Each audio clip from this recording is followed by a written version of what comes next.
السلام علیکم۔ آج بدھ ہے، مارچ کی 27 تاریخ۔ پاکستان میں اس وقت شام کے 7، بھارت میں 7:30، اور یہاں ہمارے اسٹوڈیوز کی گھڑیوں میں صبح کے 10 بج رہے ہیں۔ وائس آف امریکہ واشنگٹن کی اردو سروس سے میں ہوں خالد حمید، خبروں کے ایک بلیٹن کے ساتھ۔ امریکہ اور چین نے پاکستان میں چینی شہریوں پر حملے کی مذمت کی ہے، جبکہ بیجنگ نے اسلام آباد سے مطالبہ کیا ہے کہ وہ واقعے کی جامع تحقیقات کرے۔ چین کی وزارت خارجہ کے ترجمان نے بدھ کو ایک بیان میں کہا کہ چین پاکستان سے مطالبہ کرتا ہے کہ وہ 5 چینی انجینئرز کی ہلاکت کے واقعے کی جلد از جلد جامع تحقیقات کرے اور ذمہ داروں کو انصاف کے کٹہرے میں لائے۔ دوسری جانب امریکہ نے بھی بشام خودکش حملے کی مذمت کی ہے۔ امریکی محکمہ خارجہ کے ترجمان میتھیو ملر نے منگل کو ایک پریس بریفنگ کے دوران پوچھے گئے سوال پر کہا کہ ہمیں حملے میں جانی نقصان اور لوگوں کے زخمی ہونے پر دکھ ہے۔ انہوں نے مزید کہا کہ پاکستان کے عوام نے دہشت گردوں کے ہاتھوں بہت نقصان اٹھایا ہے، جبکہ پاکستان میں چین کے شہری بھی دہشت گرد حملوں کا شکار ہوئے ہیں۔ پاکستان کے وزیر اعظم شہباز شریف نے چینی انجینئرز پر دہشت گردانہ حملے کے بعد اعلیٰ سطحی سیکیورٹی اجلاس کی صدارت کی۔ اس اجلاس میں اعلیٰ فوجی اور انٹیلیجنس حکام اور وزراء نے شرکت کی۔ ایک بیان میں کہا گیا ہے کہ یہ عمل پاک چین دوستی کو نشانہ بنا رہا ہے، خاص طور پر دونوں برادر ملکوں کے درمیان بد اعتمادی پیدا کر رہا ہے۔ شرکاء نے تمام وسائل کو بروئے کار لاتے ہوئے دہشت گردی کا مقابلہ کرنے کے عزم کا اعادہ بھی کیا۔ بشام خودکش حملے کے بعد چینی کمپنی نے بجلی پیدا کرنے والے منصوبے تربیلا T5 پروجیکٹ پر کام روک دیا ہے۔ افغان طالبان کی وزارت خارجہ نے بھی خیبر پختونخوا کے علاقے شانگلہ میں شہریوں کی بس پر حملے میں متعدد چینی شہریوں کی ہلاکت پر افسوس کا اظہار کرتے ہوئے چینی اور پاکستانی حکومتوں سے اس میں ہونے والے جانی نقصان پر تعزیت کا اظہار کیا ہے۔ وزارت خارجہ نے ایسے واقعات کو علاقائی تعاون کو کمزور کرنے کی کوشش قرار دیا ہے اور کہا ہے کہ علاقائی ممالک کو خطے کو غیر محفوظ بنا کر اپنے مقاصد حاصل کرنے کی اجازت نہیں دینی چاہیے۔ امریکی محکمہ خارجہ کے ترجمان میتھیو ملر نے کہا ہے کہ امریکہ پاکستان اور ایران پائپ لائن منصوبے کی حمایت نہیں کرتا، تاہم پاکستان کی توانائی کی ضروریات میں مدد امریکہ کی ترجیح ہے۔ ترجمان نے یہ بھی کہا کہ معاون وزیر خارجہ ڈونلڈ لو نے گزشتہ ہفتے واضح کر دیا تھا کہ ہم اس پائپ لائن کی حمایت نہیں کریں گے۔ امریکی محکمہ خارجہ کے ترجمان نے وائس آف امریکہ کی اردو سروس کو ایک تحریری جواب میں کہا کہ ہم ہمیشہ ہر ایک کو مشورہ دیتے ہیں کہ ایران کے ساتھ کاروبار کرنے سے وہ ہماری پابندیوں کے دائرے میں آنے کا خطرہ مول لے سکتے ہیں، اس لیے ہم ہر کسی کو اس پر بہت احتیاط سے غور کرنے کا مشورہ دیں گے۔ ان کا مزید کہنا تھا کہ امریکہ نے پاکستان میں تقریباً 4000 میگا واٹ صاف توانائی کی صلاحیت کے اضافے کی حمایت کی ہے۔ اس سے قبل پاکستان کے وزیر پیٹرولیم ڈاکٹر مصدق ملک نے کہا تھا کہ ہم امریکی پابندیوں سے استثناء مانگیں گے۔ ان کا کہنا تھا کہ پاکستان گیس پائپ لائن کے منصوبے میں پابندیوں کا متحمل نہیں ہو سکتا۔ Chief justice supreme court justice قاضی فائز عیسیٰ نے اسلام آباد ہائی کورٹ کے ججز کی جانب سے لکھے گئے خط کے معاملے پر فل کورٹ اجلاس طلب کیا، جس میں اسلام آباد ہائی کورٹ کے 6 ججز کی جانب سے انٹیلیجنس اداروں کی عدلیہ کے معاملات میں مبینہ مداخلت پر غور کیا گیا۔ چیف جسٹس نے بدھ کو اٹارنی جنرل منصور عثمان آوان سے بھی ملاقات کی، جس کے بعد بدھ کی شام 4 بجے فل کورٹ اجلاس بلانے کا فیصلہ کیا گیا۔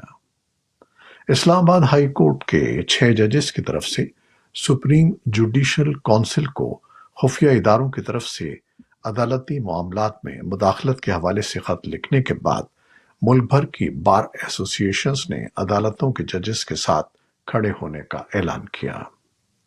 پاکستان تحریک انصاف نے بھی ججز کے مطالبے کی حمایت کی ہے۔ بھارت کے وزیر داخلہ امت شاہ نے کہا ہے کہ نئی دہلی اپنے زیر انتظام جموں و کشمیر میں گزشتہ 34 برس سے نافذ arm forces special powers act کو منسوخ کرنے کے بارے میں غور کر سکتی ہے۔ اس کے علاوہ مسلح افواج کو بیرکوں میں واپس بلا کر علاقے میں امن و قانون کی انجام دہی کی ذمہ داری مکمل طور پر مقامی پولیس کو سونپی جا رہی ہے اور اس سلسلے میں ضروری اقدامات اٹھانے کے عمل کا آغاز کر دیا گیا ہے۔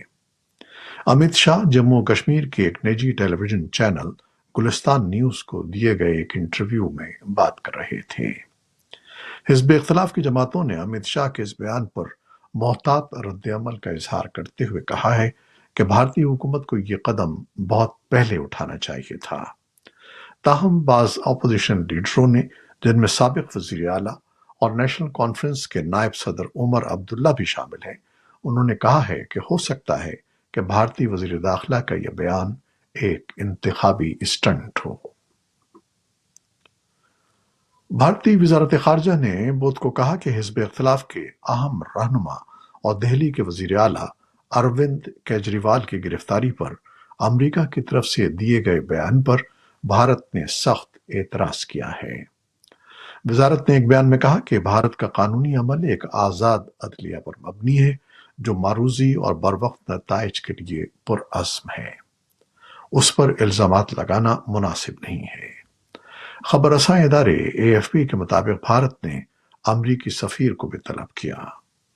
مقامی نشریاتی اداروں نے سینئر امریکی سفارتکار گلوریا بربینا کو بھارتی وزارت خارجہ کی عمارت میں داخل ہوتے ہوئے دکھایا۔ امریکی سفارت خانے کی جانب سے اس بارے میں فوری طور پر کوئی رد عمل سامنے نہیں آیا ہے۔ امریکی ریاست شمالی کیرولائنا میں صدر جو بائیڈن اور نائب صدر کاملا ہیرس ایک تقریب کے دوران ہیلتھ کیئر ایجنڈے پر بات کر رہے تھے۔ اس دوران غزہ کے حامی چند مظاہرین نے اچانک نعرے بازی شروع کر دی۔ انہیں تقریب میں رکاوٹ ڈالنے کی وجہ سے ہال سے باہر نکال دیا گیا۔ اس موقع پر صدر بائیڈن نے کہا کہ ان کے پاس ایک جواز ہے۔ ہمیں غزہ کی صورتحال پر بہت توجہ دینے کی ضرورت ہے۔ جنوبی غزہ کی پٹی پر گزشتہ رات شدید اسرائیلی بمباری ہوئی۔ یہ فلسطینی علاقہ پہلے ہی سخت قحط سالی کا شکار ہے، جہاں فوری جنگ بندی کے لیے بین الاقوامی دباؤ بڑھ رہا ہے۔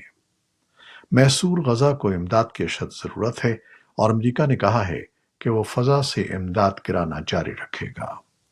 حماس نے یہ کارروائی روکنے کی اپیل کی ہے کیونکہ اس سے پہلے 18 افراد خوراک کے پیکیجز تک پہنچنے کی کوشش میں ہلاک ہو گئے تھے۔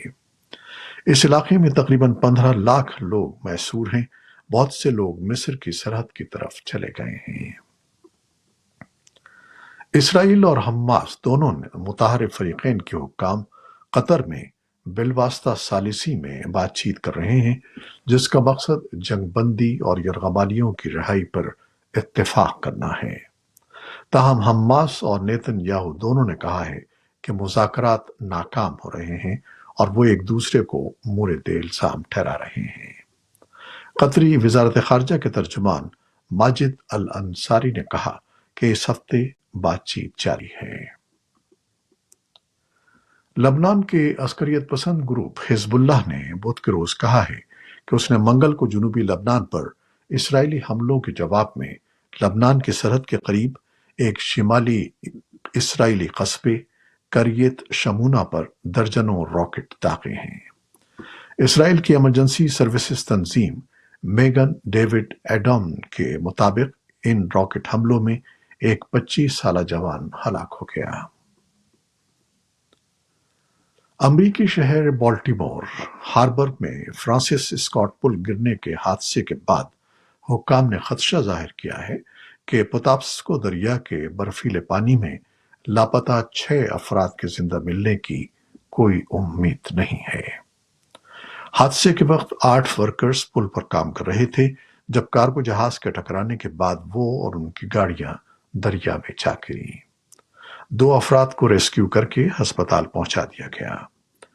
امریکی وزیر ٹرانسپورٹ پیٹ بٹیجیج کے مطابق اس پل کی دوبارہ تعمیر میں کافی وقت درکار ہوگا۔